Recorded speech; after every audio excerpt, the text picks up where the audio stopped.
여러분 안녕하십니까? 요한계시록 10분 강해 208번째 시간입니다.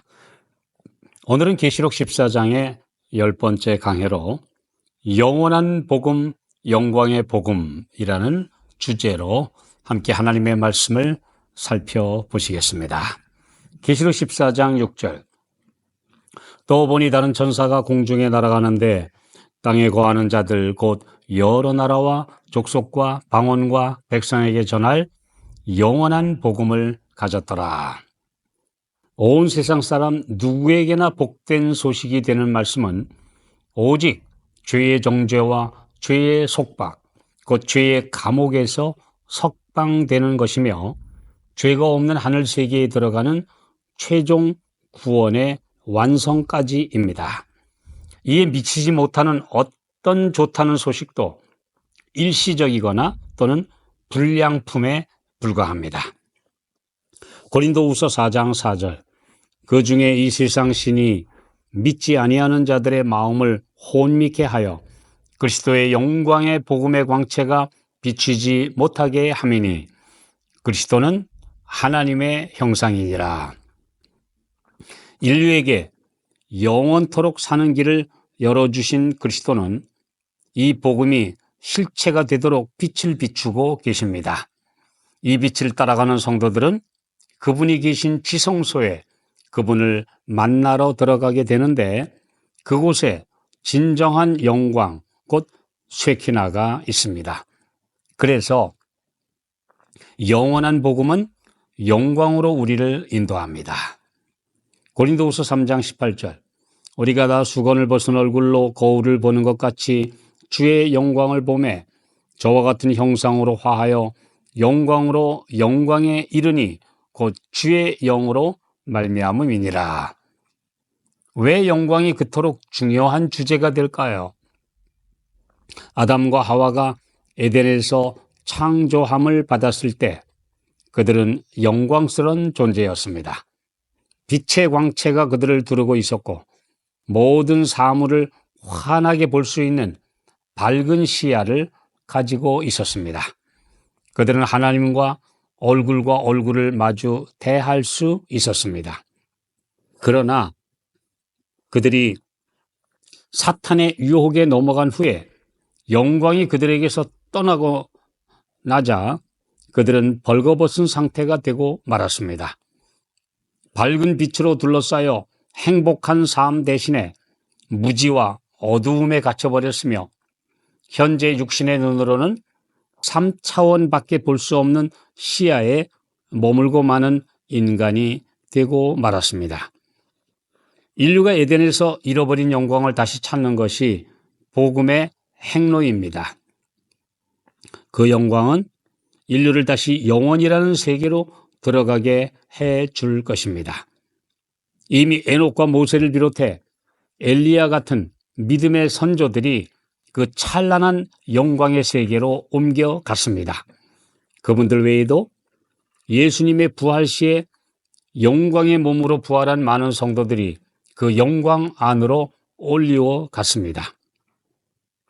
히브리서 6장 19절 20절. 우리가 이 소망이 있는 것은 영혼의 닷 같아서 튼튼하고 견고하여 휘장 안에 들어가나니 그리로 앞서가신 예수께서 멜기세덱의 반차를 조차 영원히 대제사장이 되어 우리를 위하여 들어가셨느니라. 비록 이 땅에 아직 머물고 있는 성도라 할지라도 믿음의 높은 차원을 통해 그 영광에 참여할 수 있는데 그것은 예수님이 계신 지성소에 그분을 만나러 들어가는 것입니다. 하늘의 영광은 영원하므로 영광의 복음이야말로 우리를 영원히 살게 하는 복음입니다. 이 영원한 영광의 복음은 그리스도의 대제사장 봉사로 이르러 오는 성령의 능력으로 그분을 닮은 품성입니다. 요한복음 1장 14절.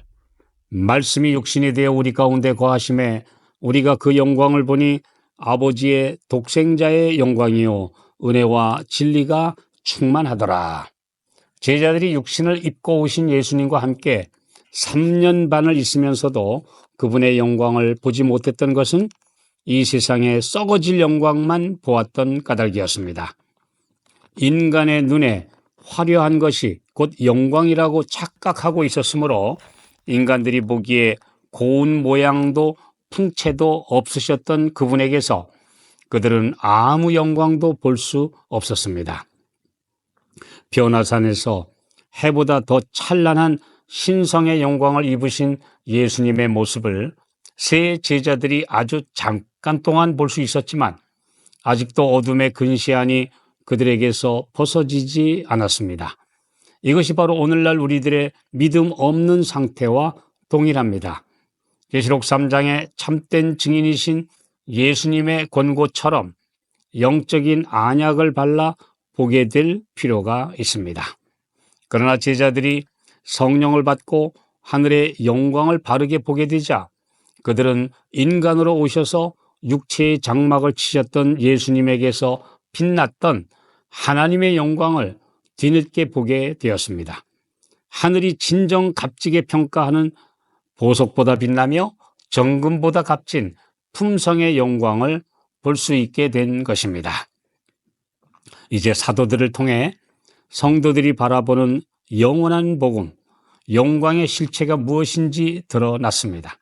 지성소에서 비치는 하나님의 영광이 바로 그 복음인데 누추한 인간을 예수님을 닮은 흠없는 품성으로 만드셔서 흠도 점도 없게 해주시는 대속죄일의 사역입니다. 이것이 영광에 이르는 유일한 길입니다. 첫째 천사가 이어서 선포하는 계시록 14장 7절 하나님을 두려워하며 그에게 영광을 돌리라 이는 그의 심판하실 시간이 이르렀음이니 라는 메시지가 영광에 이르는 길과 이를 위해 그분이 심판하실 것이라는 사실을 알려주고 있습니다.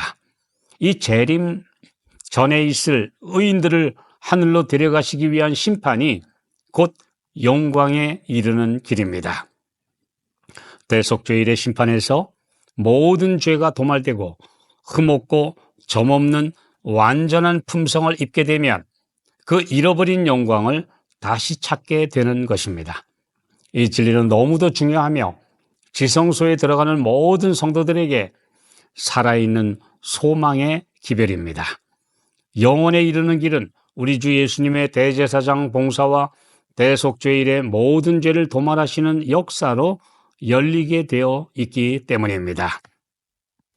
혹시 심판이라는 용어에 가려서 그 진리가 영원한 영광의 복음이라는 사실을 깨닫지 못하는 일이 없게 되기를 주님은 원하십니다. 그 영광을 주시기 전에 성도들이 진심으로 회개하고 그분이 주시는 의의 옷을 입었는지 확인하는 일이 곧 재림 전 심판입니다.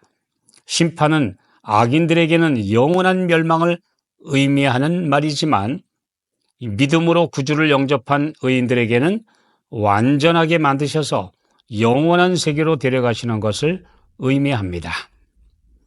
고린도후서 4장 3절 만일 우리 복음이 가리웠으면 망하는 자들에게 가리운 것이라. 우리를 복음이 무엇인지도 모른 채 땅의 것에만 집착하다가 영원히 망하지 않게 하시려고 주님이 죽으셨습니다. 그분을 영접하여 그분이 가신 길을 따라 성소 뜰에서 성소 안으로 그리고 다시 지성소까지 들어가서 쉐키나의 영광 안으로 들어오라고 우리를 초청하십니다. 이것이 영원한 복음입니다.